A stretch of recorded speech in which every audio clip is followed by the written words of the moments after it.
Olá, bom dia, sejam bem-vindos a mais uma escola dominical em casa da Igreja Metodista Central em Nova Iguaçu. Tudo bem com vocês? Como é que vocês estão? Todos bem? Graças a Deus. Nós vamos hoje fazer mais uma aula da classe de juvenis baseada na revista Histórias que Inspiram o Novo Testamento. E o tema dessa aula é Maria em sua casa. Nós vamos conhecer uma personagem bíblica que está em Atos dos Apóstolos, no capítulo 12, uma personagem que abre a sua casa. Vamos falar um pouquinho sobre isso. Amém? Vamos orar para nós começarmos a leitura do texto bíblico e começarmos a nossa aula? Nós queremos chamar a Deus e pedir que Ele derrame o Espírito Santo sobre nós. Paizinho querido, muito obrigada, Senhor. Muito obrigada, Pai, pelo Teu cuidado desta semana. Muito obrigada pelos livramentos que o Senhor nos deste durante a semana. Muito obrigada, Senhor. Nós queremos Te agradecer, Pai. E, Pai, agora nós queremos Te pedir, derrama o Teu Espírito sobre nós, para que nós possamos falar da Tua palavra, possamos conhecer mais de Ti através do estudo da Tua palavra. Coloca nossas mentes e os nossos corações cativos a Ti, para que possamos fazer a Tua vontade. Muito obrigada, Senhor. Nós Te agradecemos no nome de Jesus. Amém. Amém? Nós vamos ler um texto que está em Atos, no capítulo 12, no versículos de 9 a 17. Nós vamos falar um pouco sobre Maria. Essa é mais uma das Marias do Novo Testamento, mas essa Maria especificamente é mãe de João Marcos. João Marcos é o Marcos, segundo os historiadores, o Marcos, o evangelista que escreveu o Evangelho de Marcos, tá? Então essa Maria era mãe de João Marcos. João Marcos, ele andava com Paulo e com Barnabé. Teve um determinado momento em que ele não, como todos nós, ele não se sentiu seguro de continuar as viagens com Paulo e com Barnabé. Paulo falou, deixa ele aí, né? Deixa ele aí, a gente vai viajar para Barnabé. Barnabé falou, não, eu fico e vou cuidar de João Marcos. E foi discipular João Marcos. Isso foi tão importante que mais à frente Paulo chama João Marcos para se juntar a ele, porque Paulo reconhece o amadurecimento de João. Mas tudo isso começou na casa de Maria, na casa da mãe de João Marcos. E é sobre essa Maria que nós vamos falar. Então vamos ler o texto de Atos, do capítulo 12, versículos de 9 a 17. Nós vamos ler esse texto, eu vou falar um pouquinho do contexto e a gente vai falar da Maria, tá? Então, volta Norma. Texto Atos, capítulo 12, versículos 9, tá? Então, saindo, seguia, não sabendo que era real o que se fazia por meio dos anjos. Parecia-lhes antes uma visão.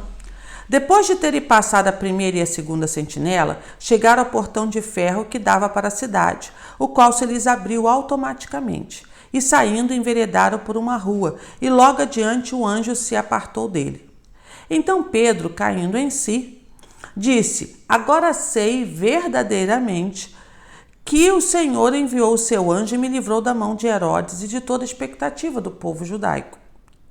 Considerando ele a sua situação, resolveu ir à casa de Maria, mãe de João, cognominado Marcos, onde muitas pessoas estavam congregadas e oravam.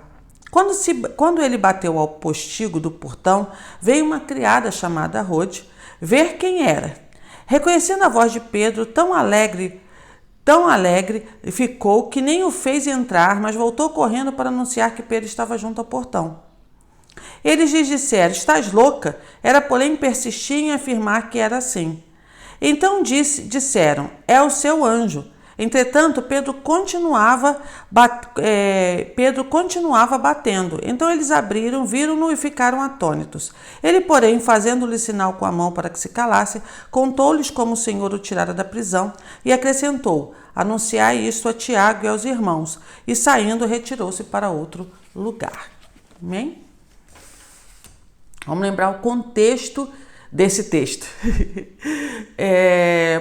Pedro tinha sido preso, ele estava preso. E aí, enquanto ele estava na prisão, ele com certeza ia ser condenado à morte. Um anjo do Senhor foi à prisão e abriu as cadeias, ou seja, abriu os grilhões, abriu os portões e colocou Pedro para fora. E tirou ele da prisão, livrou da prisão. Pedro reconhece e ele pensa, bem, agora para onde é que eu vou? Onde é que eu vou? E ao considerar sobre isso, Pedro fala o seguinte, vou para a casa de Maria. E foi para a casa de Maria e aconteceu a situação engraçada, porque a criada da Maria achou a Rod, ficou tão feliz que esqueceu de abrir a porta. Ou seja, esqueceu de abrir a porta para Pedro. Tão feliz de vê-lo ali livre e ela esqueceu de abrir a porta. Eu fico imaginando a situação engraçada, né? Você recebe alguém, está tão feliz que ele chega, mas ao invés de você botá-lo para dentro de casa, você deixa ele do lado de fora no portão. Mas brincadeiras à parte, que é uma situação engraçada, Pedro pensa, você está em Jerusalém, você tem um monte de casas de conhecidos. E Pedro considera, ele pensa e fala assim, não, eu vou para a casa de Maria. Por que ele vai para a casa de Maria? E é aí é o que Maria nos ensina, né? A casa de Maria era uma casa acolhedora, era uma casa que recebia as pessoas, era uma casa em que havia um ambiente de acolhimento, um ambiente de recepção, um ambiente em que as pessoas gostavam de estar lá. Maria, ela era hospitaleira, ela era uma mulher que tinha o cuidado de receber bem, de receber as pessoas, das pessoas se sentirem acolhidas ali. E a casa de Maria também era uma outra coisa, era um lugar onde os novos convertidos ao cristianismo se juntavam para orar e jejuar. Se você ler no texto, tem um texto que diz que o povo estava na casa de Maria orando, né? Eles oravam, eles estavam congregados e orando, ou seja, eles estavam juntos, todos juntos na casa de Maria, porque com certeza era um lugar que eles se sentiam seguros, que eles se sentiam acolhidos, e foi o lugar que Pedro resolveu ir depois que foi liberto da prisão. É interessante porque esse ambiente da Maria, né, da casa da Maria, de acolhida, foi o ambiente em que o João Marcos aprendeu sobre fé, aprendeu sobre Deus, onde ele criou o seu relacionamento, provavelmente muito inspirado pela forma como a mãe tratava as pessoas e como a mãe acolhia as pessoas em sua casa. É muito importante a gente olhar essa parte, né, de como é que é a nossa casa, como é que é nosso ambiente, como é que ele é. Ele é harmonioso, ele é um lugar em que as pessoas dizem assim, poxa, eu gosto tanto da sua casa, de ficar na sua casa, eu me sinto tão bem na sua casa. Ou é um lugar em que as pessoas não querem ir, onde há discórdia, onde a família briga, onde você não consegue ter uma conversa amigável por muito tempo. Como é que é a sua casa? Como é que é a minha casa? Isso é uma reflexão para todos nós. Quando a gente olha para Maria, na casa da Maria tinha acolhida, provavelmente tinha uma boa comida, né? Ela deveria gostar de cozinhar e de fazer comida para essas pessoas. Era um lugar em que as pessoas se sentiam protegidas, era um lugar também de oração. Não será que nossa casa é uma casa de acolhida e que as pessoas gostam de estar lá? A nossa casa é um lugar que tem um clima harmonioso e que todos os membros da família crescem na presença de Deus, como João Marcos cresceu. É um lugar em que as pessoas se sentem seguras, então quando elas estão passando por um problema, quando elas estão passando por uma dificuldade, o primeiro lugar que elas pensam é a sua casa, para ali ter um lugar de acolhida, ter um abraço amigo, uma palavra amiga. É também um lugar em que tenha oração, em que tenha a presença de Deus constante ali. Como é que é a sua casa? Como é que é a minha casa? A gente vai aprendendo com essas histórias e olhando e vendo o quanto que a gente pode crescer, né? O quanto que a gente pode melhorar. É legal olhar para Maria, porque a Bíblia, normalmente a Bíblia tem algumas pessoas que aparecem nos relatos bíblicos que elas nem nome têm. Você já viu a mulher cananeia, a mulher samaritana, o leproso, o cego? Você não sabe, às vezes, o nome dele. Por quê? Porque são personagens que aparecem para que nos ensinem alguma coisa, mas elas, para a comunidade, elas não têm nenhuma relevância. Quando a Bíblia nomeia as pessoas, como fez com Maria e também com Rod, com João Marcos, é porque essas pessoas tinham grande relevância para o reino de Deus, tinham grande relevância para aquela comunidade. Então Maria, a casa de Maria sendo citada, falando-se dela, falando-se o que fazia lá, a Bíblia está dizendo para a gente não tem muito mais relatos sobre Maria, mas com certeza Maria foi muito importante para aquela comunidade. Foi uma mulher muito importante, que se ela não fosse importante, não se falaria dela, não falaria o nome dela. Dizia que Pedro foi para a casa de alguém, bateu na porta e tal. Não é isso. Era uma casa referência, uma casa em que os cristãos sabiam que ali eles teriam acolhida. E o que eu aprendo com isso? Primeira coisa, que eu preciso levar Deus para dentro da minha casa. Então, quando eu levo Deus para dentro da minha casa, quando Deus é o verdadeiro Senhor da minha casa, a minha casa, ela é protegida, ela é blindada e ela é também um lugar de refúgio de outras pessoas que precisam da presença de Deus. Então, como é que eu construo isso? Eu construo isso com a vida devocional de oração, com uma vida em que eu estou com a minha família, em que a gente tem momentos harmoniosos, momentos de oração também, momentos em que a gente está falando da palavra. Eu crio esse ambiente, ele é deliberadamente criado. Então Maria criou esse ambiente, criou tanto para ela como para o filho dela, que o filho dela se tornou um evangelista, e para as pessoas que estavam ali, a ponto de Pedro escolher aquele lugar como seu lugar de refúgio logo depois de que ele foi solto. E eu posso criar a minha casa como um verdadeiro lar harmônico, receptivo e cheio da presença de Deus. Eu crio, eu tomo essa decisão. Então, é o segundo ensinamento. O primeiro ensinamento é que eu devo trazer Deus para dentro da minha casa. O segundo ensinamento é que eu tenho que fazer da minha casa um lugar harmonioso, abençoado. Sou eu que decido fazer isso. Sou eu que decido evitar discussões por bobeira. Sou eu que decido ajudar dentro das tarefas de casa. Sou eu que decido convidar minha família para um momento de oração. Sou eu que decido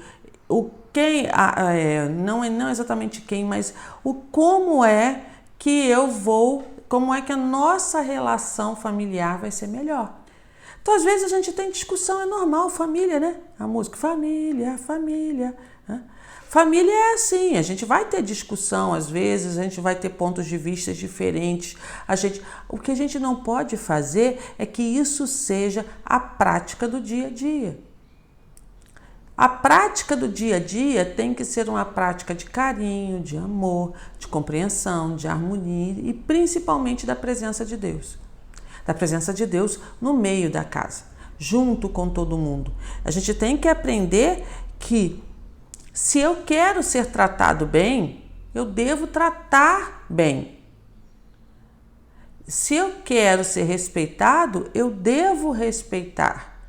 Se eu quero que as pessoas consigam enxergar quem eu sou e o que eu faço e dar importância para isso, eu primeiro preciso olhar a outra pessoa, ver quem ela é e dar importância para o que ela faz. Agradecer, ter um coração grato por tudo que é feito na nossa casa, pelas outras pessoas e que nos ajudam. Né? É interessante isso porque a gente às vezes esquece. Né?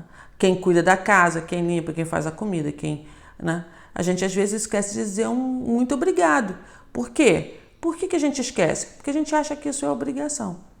E não, essa é a parte que cada um deve fazer para que o lar seja um lar harmonioso, para que o lar seja um lar cheio da presença de Deus, cheio da presença do Espírito Santo, que alegre, feliz. E que a gente possa ter dentro de casa um pedacinho do céu. E que a casa, né, como o nosso pastor Edinaldo fala, seja um pedacinho do céu. Que a gente possa ter dentro de casa tudo o que a gente precisa para ter uma vida plena. Maria fez isso. Maria fez isso e foi reconhecida por fazer isso.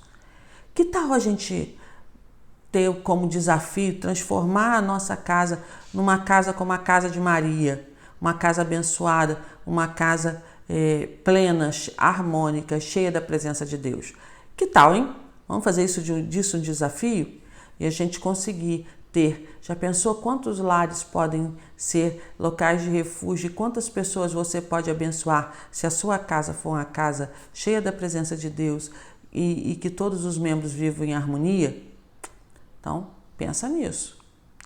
Vou terminar com um texto da revista, né, com a conclusão da revista, que diz assim, ó: não ignore o que acontece na sua casa. Seja alguém que ajuda a fazer dela um lugar bom para viver em todos os sentidos.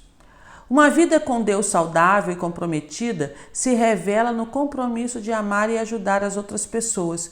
E as primeiras pessoas que podem ser alvo do nosso amor, perdão e serviço são os que convivem conosco. Que Deus lhe dê força e sabedoria para ser uma bênção dentro e fora da sua casa. Comece em casa. Comece em casa. Se você, em casa, conseguir criar um clima mais harmônico e mais feliz, o mundo é fácil, tá bom? Os de casa te conhecem. Os de casa sabem de você, às vezes, melhor que você mesmo. Então, se você consegue fazer com que a sua casa entre num clima de harmonia, de presença de Deus, você vai ver que todas as outras coisas vão ficar mais fáceis, tá bom? Um beijo enorme no seu coração. Até domingo que vem com mais uma aula. Fiquem com Deus. Uma semana abençoada para vocês. Deus abençoe.